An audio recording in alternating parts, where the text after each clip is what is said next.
লাব্বায়েক আল্লাহুম্মা লাব্বায়েক ধ্বনিতে মুখর আরাফাতের ময়দান।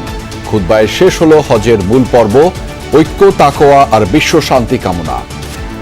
আল্লাহই সত্য এবং তিনি মৃতকে জীবিত করেন, তিনি সব কিছুর উপর ক্ষমতাবান এবং এ কারণে যে কিয়ামত আসবেই এতে কোনো সন্দেহ নেই। যারা কবরে আছে আল্লাহ তাদেরকে অবশ্যই পুনরুত্থিত করবেন। বৈরী আবহাওয়ার প্রভাব রাজধানীর পশুর হাটে, বৃষ্টি মাথায় নিয়েই ক্রেতা বিক্রেতার দরাদরি, শেষ মুহূর্তের অপেক্ষায় অনেকেই।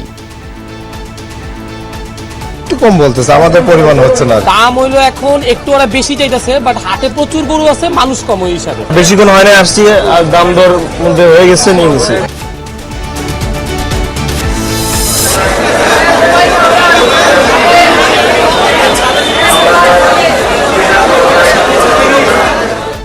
ঈদযাত্রায় ঘরমুখদের ভিড়ে ঠাঁই নেই ট্রেন, বাস ও লঞ্চে।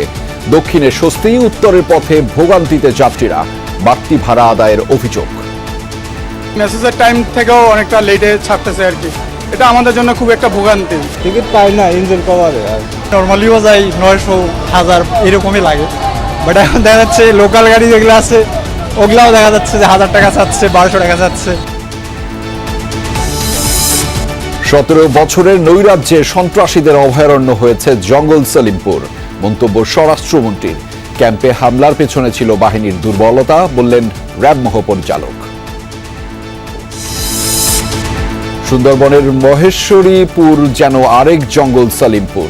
বনে ঢুকতে নিতে হয় দস্যুদের অনুমতি, চাঁদা না দিলে নেমে আসে বর্বর নির্যাতন। 2 জন যায়, 3 জন যায় নৌকায়, একজন করে উঠাই নিয়ে।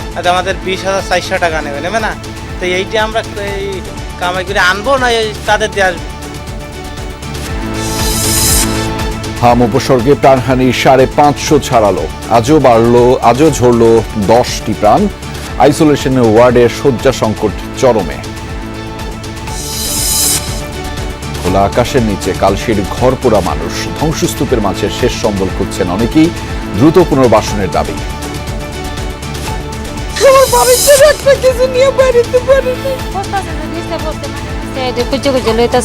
বৃষ্টির সময় এখানে ভিজি, এই টিন মাথায় দিয়ে বয়ে রয়েছি সারা রাত।